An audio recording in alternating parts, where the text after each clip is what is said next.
ಸ್ನೇಹಿತರೆ, ಮೀಡಿಯಾ ಮಾಸ್ಟರ್ಸ್ಗೆ ಸ್ವಾಗತ ಸುಸ್ವಾಗತ. ಗೆಳೆಯರೆ, ಭಾರತದ ಸಂಸ್ಕೃತಿ ವಿಜ್ಞಾನ ಪರಂಪರೆಗಳ ಉಗಮ ಶುರುವಾಗಿದ್ದು ಯಾವಾಗ ಅಂತ ಕೇಳಿದರೆ ಆ ಪ್ರಶ್ನೆಗೆ ನಿಖರ ಉತ್ತರವನ್ನು ಕೊಡೋದಕ್ಕೆ ಸಾಧ್ಯ ಆಗೋದಿಲ್ಲ. ನಮ್ಮದು ಸನಾತನ, ಅದರ ಆದಿ ಅಂತ್ಯಗಳನ್ನು ಹುಡುಕೋದಕ್ಕೆ ಸಾಧ್ಯನೇ ಇಲ್ಲ. ನಮ್ಮ ಸಂಸ್ಕೃತಿ ಜನರ ಜೊತೆಗೆ ಬೆಳೆದು ಬಂದದ್ದು ಯಾರೋ ಒಬ್ಬ ನಮಗೆ ಹೀಗೆ ಇರಿ ಅಂತ ಹೇಳಿಕೊಟ್ಟು ಕಲಿಸಿದ್ದಲ್ಲ. ನಮ್ಮ ಅಗಣಿತ ಜ್ಞಾನ ಸಂಪತ್ತು ಯಾವುದೋ ಒಂದು ಪುಸ್ತಕದಲ್ಲಿರೋದಲ್ಲ. ನಾವು ಯಾರೋ ಹೇಳಿದ್ದನ್ನು ಕೇಳಿ ಅದನ್ನು ಒಪ್ಪಿ ಬದುಕೋರು ಅಲ್ಲ. ಪ್ರತಿ ಬಾರಿಯೂ ಪ್ರಶ್ನೆ ಕೇಳ್ತಾ ಯಾವುದು ಸರಿ ಯಾವುದು ತಪ್ಪು ಅನ್ನೋದನ್ನ ಕಾಲಕಾಲಕ್ಕೆ ಅರ್ಥ ಮಾಡ್ಕೊಳ್ತಾ ಬಂದವರು ನಾವು. ಹೀಗಾಗಿನೇ ಭಾರತೀಯ ಸಂಸ್ಕೃತಿ ಅಂದ್ರೆ ಅದು ಅನಾದಿ. ಹಿಂದೂ ಧರ್ಮವನ್ನ ಸ್ಥಾಪಿಸಿದ್ದು ಯಾರು ಅಂತ ಕೆಲ ಮೂರ್ಖರು ಆಗಾಗ ಪ್ರಶ್ನೆಯನ್ನು ಕೇಳ್ತಾ ಇರ್ತಾರೆ. ಮತಗಳಿಗೆ ಪಂಥಗಳಿಗೆ ಶಾಖೆಗಳಿಗೆ ತಂದೆ ಅಥವಾ ಪ್ರವರ್ತಕರಿರ್ತಾರೆ, ಧರ್ಮಕ್ಕಲ್ಲ.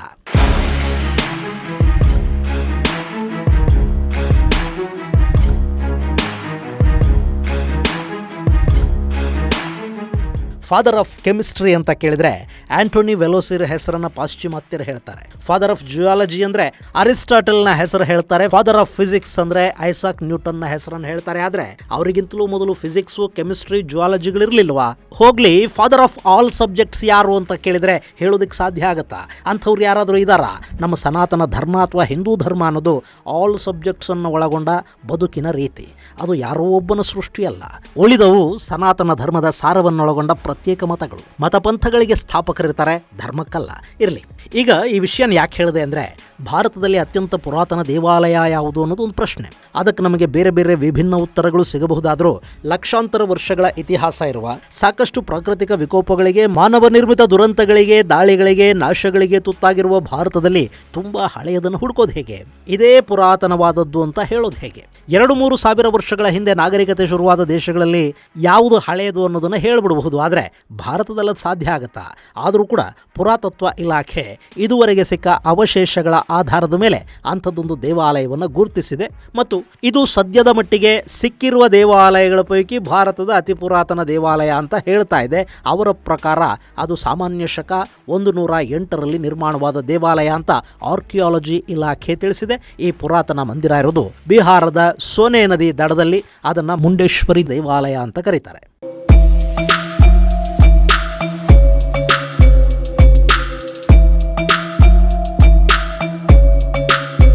ಹಾಗಾದ್ರೆ ಅದಕ್ಕಿಂತಲೂ ಹಳೆಯ ದೇವಾಲಯಗಳು ನಮ್ಮಲ್ಲಿಲ್ವಾ? ಸಹಸ್ರಾರು ವರ್ಷಗಳ ಇತಿಹಾಸವನ್ನ ಹೊಂದಿರುವ ಸಿಂಧೂ ನಾಗರಿಕತೆಯ ಸಮಯದಲ್ಲೇ ದೇವಿ ವಿಗ್ರಹಗಳನ್ನ, ಈಶ್ವರನ ಲಿಂಗಗಳಿಗೆ ಪೂಜೆ ಮಾಡ್ತಾ ಇದ್ದ ಜನರನ್ನ ಹೊಂದಿದ್ದ ಭಾರತದಲ್ಲಿ ಪುರಾತನ ಮಂದಿರಗಳಿಗೇನು ಬರಾನಾ? ಖಂಡಿತ ಬರ ಇಲ್ಲ. ಆದ್ರೆ ನಮ್ಮಲ್ಲಿ ಸಾಕಷ್ಟು ಉತ್ಖನನಗಳೇ ಇನ್ನೂ ಸರಿಯಾಗಿಲ್ಲ. ಇನ್ನು ನಾವು ಈಗ ನೋಡ್ತಾ ಇರುವ ಹಾಗೂ ನಮಗೆ ಸಿಕ್ಕಿರುವ ಪುರಾತನ ದೇವಾಲಯಗಳು ಕೂಡ ಆಗಾಗ ಪದೇ ಪದೇ ಜೀರ್ಣೋದ್ಧಾರಗೊಂಡಿರೋದ್ರಿಂದ ಅವುಗಳ ನಿಖರ ಕಾಲಮಾನವನ್ನ ಹೇಳೋದಕ್ಕೆ ಸಾಧ್ಯ ಆಗ್ತಾ ಇಲ್ಲ. ಇನ್ನಷ್ಟು ಮಂದಿರಗಳಾಗಿ ಉಳಿದೇ ಇಲ್ವಲ್ಲ. ಅಲ್ಲೆಲ್ಲ ಸಂಶೋಧನೆಗಳು ನಡೆದ್ರೆ ಮತ್ತಷ್ಟು ಪುರಾತನ ಮಂದಿರಗಳು ನಮಗೆ ಸಿಗಲೂಬಹುದು. ಈಗ ಅಂಥದ್ದೇ ಒಂದು ಸಂಶೋಧನೆಯನ್ನ ಭಾರತೀಯ ಪುರಾತತ್ವ ಇಲಾಖೆ ಶುರು ಮಾಡಿದೆ. ಹಾಗಾದ್ರೆ ಯಾವುದು ಆ ಉತ್ಖನನ ಕೇಂದ್ರ? ಅಲ್ಲಿ ಏನು ಸಿಗಬಹುದು ಅನ್ನೋ ನಿರೀಕ್ಷೆಯಲ್ಲಿ ಉತ್ಖನನ ನಡೀತಾ ಇದೆ. ಅದಕ್ಕಿಂತಲೂ ಪುರಾತನ ಕ್ಷೇತ್ರಗಳು ನಮ್ಮಲ್ಲಿವೆಯಾ ಅನ್ನೋದ್ರ ಬಗ್ಗೆ ಒಂದಷ್ಟು ಮಾಹಿತಿಯನ್ನ ನಾವಿಲ್ಲಿ ನೋಡೋಣ.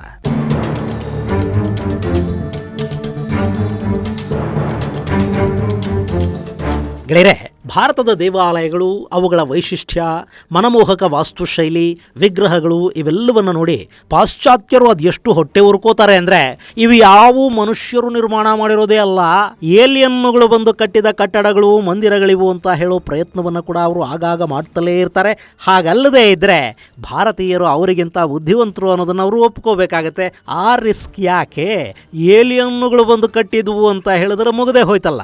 ಇನ್ನು ಪುರಾತನ ದೇವಾಲಯಗಳ ಇತಿಹಾಸವನ್ನು ನಾವು ಹುಡುಕ್ತಾ ಹೋದರೆ ಕರ್ನಾಟಕದಲ್ಲಿ ನಮಗೆ ಗಂಗರ ಕಾಲದ, ಕದಂಬರ ಕಾಲದ ದೇವಾಲಯಗಳು ಕಾಣಸಿಗುತ್ತವೆ. ಸಾಮಾನ್ಯ ಶಕ 3ರಿಂದ 4ನೇ ಶತಮಾನದಲ್ಲಿ ನಿರ್ಮಾಣವಾಗಿದ್ದ ದೇವಾಲಯಗಳನ್ನು ನಾವು ಕಾಣೋದಕ್ಕೆ ಸಾಧ್ಯ ಆಗುತ್ತೆ. ಇನ್ನು ಆಂಧ್ರ ಪ್ರದೇಶದಲ್ಲಿ ಗುಡಿಮಲ್ಲಾದಲ್ಲಿನ ದೇವಾಲಯ ತುಂಬಾ ವಿಶಿಷ್ಟವಾಗಿದೆ ಹಾಗೂ ಅದು 1ನೇ ಶತಮಾನಕ್ಕಿಂತಲೂ ಹಳೆಯದ್ದು ಅಂತ ಕೂಡ ಹೇಳ್ತಾರೆ. ಇನ್ನು ಈಗ ಸಿಕ್ಕಿರೋ ದೇವಾಲಯಗಳ ಪೈಕಿ ಅತಿ ಹಳೆಯ ದೇವಾಲಯ ಅಂದ್ರೆ ಅದು ಬಿಹಾರದಲ್ಲಿನ ಮುಂಡೇಶ್ವರಿ ದೇವಾಲಯ ಹಾಗಂತ ಪುರಾತತ್ವ ಇಲಾಖೆ ಹೇಳಿದೆ.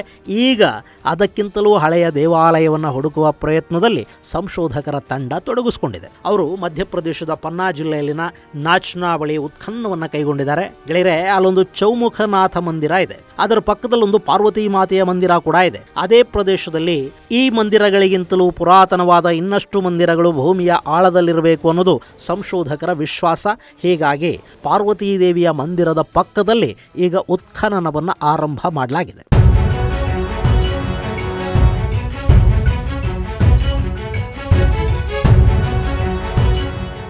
ಸ್ನೇಹಿತರೆ, ಈ ಪ್ರದೇಶ ಇದೆಯಲ್ಲ, ಇದು ಗುಪ್ತರ ಕಾಲದಲ್ಲಿ ತುಂಬಾನೇ ಮಹತ್ವದ ಸ್ಥಾನವನ್ನು ಪಡ್ಕೊಂಡಿದ್ದು ಪ್ರದೇಶ. ಸಮುದ್ರಗುಪ್ತ, ಎರಡನೇ ಚಂದ್ರಗುಪ್ತ, ಕುಮಾರಗುಪ್ತ ಸೇರಿದ ಹಾಗೆ ಸಾಕಷ್ಟು ಚಕ್ರವರ್ತಿಗಳನ್ನು ಕೊಟ್ಟಿದ್ದು ಈ ಗುಪ್ತ ಸಾಮ್ರಾಜ್ಯ. ಗುಪ್ತರು ಭಾರತದ ಇತಿಹಾಸದಲ್ಲಿ ಅತ್ಯಂತ ಮಹತ್ವದ ಸ್ಥಾನವನ್ನು ಪಡ್ಕೋತಾರೆ. ನಮ್ಮಲ್ಲಿ ಈಗಿರುವ ಸಾಮಾಜಿಕ ವ್ಯವಸ್ಥೆ, ಜಾತಿ ವ್ಯವಸ್ಥೆಗಳು ಬಂದದ್ದು ಗುಪ್ತರ ಕಾಲದಿಂದ ಅಂತ ಕೂಡ ಹೇಳಲಾಗುತ್ತೆ. ಅಲ್ಲದೆ ಸಮುದ್ರಗುಪ್ತನ ಆಳ್ವಿಕೆಯಲ್ಲಿ ಭಾರತ ಅತ್ಯಂತ ಸಮೃದ್ಧವಾಗಿತ್ತು ಅಂತ ಇತಿಹಾಸಕಾರರು ಹೇಳ್ತಾರೆ. ಗ್ರೀಕರ ಉಲ್ಲೇಖಗಳಲ್ಲಿ ನಾವು ಕಾಣುವ ಸ್ಯಾಂಡ್ರೋಕಟಸ್ ಅಂದ್ರೆ ಚಂದ್ರಗುಪ್ತ ಅಲ್ಲ, ಸಮುದ್ರಗುಪ್ತ ಅಂತ ಕೂಡ ಕೆಲವರು ಹೇಳ್ತಾರೆ. ಸಾಮಾನ್ಯ ಶಕ 320ರಿಂದ 550ರ ಕಾಲಘಟ್ಟವನ್ನ ಗುಪ್ತರ ಕಾಲ ಅಂತ ಹೇಳಲಾಗಿದೆ. ಆದರೆ ಸ್ಯಾಂಡ್ರೋಕಟಸ್ ಸಮುದ್ರಗುಪ್ತನೇ ಆಗಿದ್ರೆ ಆ ಕಾಲಮಾನ ಇನ್ನೂ ಕೂಡ ಹಿಂದಕ್ಕೆ ಹೋಗುತ್ತೆ. ಅದೊಂದು ಕಡೆ ಇರಲಿ. ಈ ಗುಪ್ತರು ಇವತ್ತಿನ ಆಫ್ಘನಿಸ್ತಾನ, ಪಾಕಿಸ್ತಾನ, ಕಾಶ್ಮೀರ, ಈಶಾನ್ಯ ಭಾರತವನ್ನು ಒಳಗೊಂಡಂತೆ ದಕ್ಷಿಣದ ಕಾಂಚೀಪುರಂವರೆಗಿನ ಪೂರ್ವ ಕರಾವಳಿ ತೀರವನ್ನು ಕೂಡ ಆಕ್ರಮಿಸಿ ಆಳ್ವಿಕೆಯನ್ನ ನಡೆಸ್ತಾ ಇದ್ರು.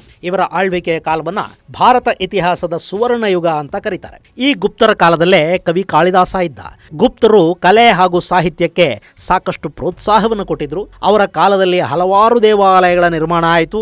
ಅದರಲ್ಲಿ ಉತ್ತರ ಪ್ರದೇಶದ ದಿಯೋಘರ್ನಲ್ಲಿನ ದಶಾವತಾರ ಮಂದಿರ ಇವತ್ತಿಗೂ ಅತ್ಯುತ್ತಮವಾಗಿದೆ. ಮಧ್ಯಪ್ರದೇಶದ ಭೂಮರ ಶಿವ ದೇವಾಲಯ, ಅಜಂತಾದಲ್ಲಿನ ಒಂದಷ್ಟು ಪೇಂಟಿಂಗ್ಗಳು, ನಳಂದ ವಿಶ್ವವಿದ್ಯಾಲಯ ಸೇರಿದ ಹಾಗೆ ಸಾಕಷ್ಟು ನೆನಪಲ್ಲಿ ಉಳಿಯಬಹುದಾದಂತಹ ಕೊಡುಗೆಗಳನ್ನ ಗುಪ್ತರು ಕೊಟ್ಟು ಹೋಗಿದ್ದಾರೆ. ಅಂಥ ಪ್ರದೇಶಗಳ ಸಾಲಲ್ಲಿ ಈ ನಾಚ್ನಾ ಕೂಡ ಒಂದು. ಇನ್ನು ಅಲ್ಲಿ ವಕಟಕರ ಅರಸ ವ್ಯಾಘ್ರದೇವನ ಕಾಲದ ಕಲ್ಲಿನ ಅಪೂರ್ಣ ಶಾಸನವೊಂದು ಸಿಕ್ಕಿದೆ. ಹೀಗಾಗಿನೇ ಈ ಪ್ರದೇಶದ ಇತಿಹಾಸ ಕ್ರಿಸ್ತ ಪೂರ್ವ 1ನೇ ಶತಮಾನಕ್ಕೆ ಬಂದು ನಿಲ್ಲುತ್ತೆ. ಹಾಗೆ ನೋಡಿದ್ರೆ ಈ ನಾಚ್ನಾದಲ್ಲಿನ ದೇವಾಲಯಗಳು ತುಂಬಾನೇ ಮಹತ್ವವನ್ನು ಪಡ್ಕೊಂಡಿವೆ. ಇಲ್ಲಿರೋ ಪಾರ್ವತಿ ಮಂದಿರ ಅತ್ಯಂತ ಸುಂದರವಾಗಿದೆ. ಮನೋಹರವಾದ ಕುಸರಿ ಕೆಲಸದಿಂದ ಕೂಡಿದ ಈ ದೇವಾಲಯದ ಬಾಗಿಲ ಮೇಲಿನ ಕೆತ್ತನೆ ಶಿಲ್ಪಿಗಳ ಕೈಚಳಕಕ್ಕೆ ಕನ್ನಡಿ ಹಿಡಿತಾ ಇದೆ. ಇನ್ನು ಈ ದೇವಾಲಯದಲ್ಲಿ ಗರ್ಭಗೃಹ, ಮುಖಮಂಟಪ, ಜಗತಿ ಸೇರಿದ ಹಾಗೆ ನಾನಾ ಭಾಗಗಳಾಗಿ ವಿಂಗಡಿಸಲಾಗಿದೆ. ಆದರೆ ಅಷ್ಟೊಂದು ಸುಂದರ ಮಂದಿರವನ್ನಿಲ್ಲಿ ಕಟ್ಟಿಸಿದ್ಯಾರು ಅನ್ನೋ ಬಗ್ಗೆ ಇನ್ನೂ ಕೂಡ ಸ್ಪಷ್ಟ ಮಾಹಿತಿಗಳು ಸಿಗ್ತಾ ಇಲ್ಲ.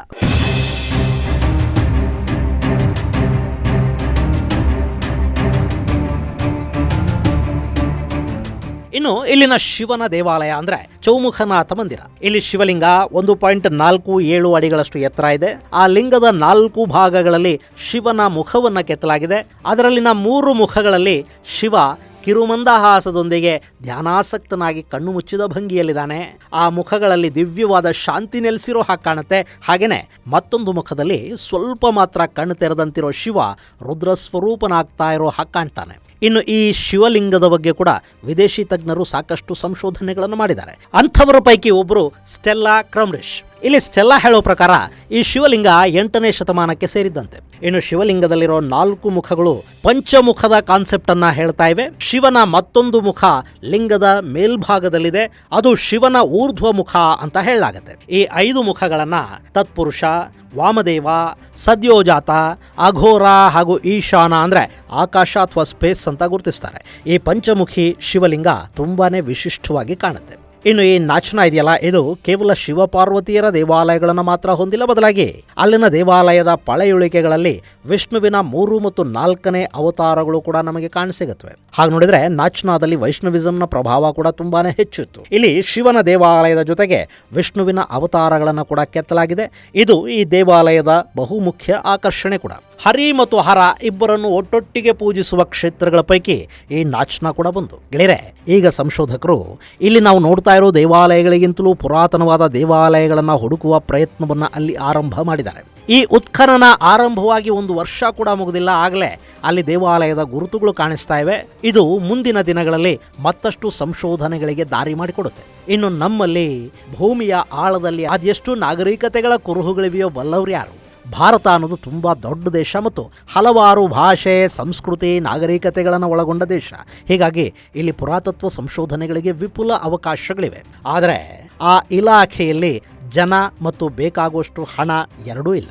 ಇನ್ನು ಉತ್ಖನನಗಳ ನಂತರ ಅಲ್ಲಿ ಏನು ಸಿಗುತ್ತು, ಆ ಸಿಕ್ಕ ಮಾಹಿತಿ ಏನು ಹೇಳ್ತಾ ಇದೆ ಅನ್ನೋದನ್ನ ಸಂಪೂರ್ಣವಾಗಿ ಹೊರಹಾಕುವ ಕೆಲಸ ಕೂಡ ನಮ್ಮಲ್ಲಿ ನಡೆಯೋದಿಲ್ಲ. ಉತ್ಖನನಗಳಾಗತ್ವೆ, ಅದರ ವರದಿಯನ್ನು ಇಲಾಖೆ ತನ್ನ ಕಡತಗಳಲ್ಲಿ ಇಟ್ಟುಕೊಳ್ಳುತ್ತೆ ಅಥವಾ ಯೂನಿವರ್ಸಿಟಿಗೆ ಅದು ಹೋಗುತ್ತೆ ಅಷ್ಟೇ. ಅಲ್ಲಿಂದ ಮತ್ತೆ ಅದು ಹೊರಗೆ ಬರೋದು ತುಂಬಾನೇ ಅಪರೂಪ. ಇನ್ನು ಈ ಉತ್ಖನನವನ್ನು ಭಾರತೀಯ ಪುರಾತತ್ವ ಇಲಾಖೆಯ ಅಧಿಕಾರಿಗಳಾದ ನೀಲಾಂಬರ್ ಮಿಶ್ರಾ ಮತ್ತು ಶಿವಖಾತ್ ಬಾಜ್ಪೇಯಿ ಮಾಡ್ತಾ ಇದ್ದಾರೆ. ಅವರ ಪ್ರಯತ್ನಕ್ಕೆ ಯಶಸ್ಸು ಸಿಗಲಿ, ಅಲ್ಲಿ ಪುರಾತನ ಅವಶೇಷಗಳ ಭಂಡಾರನೇ ಹೊರಬೀಳಲಿ ಅಂತ ಆಶಿಸೋಣ. ಇದು ಗೆಳೆಯರೆ, ಪನ್ನಾ ಜಿಲ್ಲೆಯ ನಾಚನಾ ಪ್ರದೇಶದಲ್ಲಿ ಪುರಾತನ ಮಂದಿರದ ಉತ್ಖನನ ನಡೀತಿರೋದರ ಕುರಿತಾದ ಒಂದಷ್ಟು ಮಾಹಿತಿ. ಮುಂದಿನ ಸಂಚಿಕೆಯಲ್ಲಿ ಮತ್ತಷ್ಟು ವಿಶೇಷಗಳ ಜೊತೆ ಮತ್ತೆ ಭೇಟಿಯಾಗೋಣ. ಅಲ್ಲಿವರೆಗೆ ಜೈ ಹಿಂದ್, ಜೈ ಕರ್ನಾಟಕ.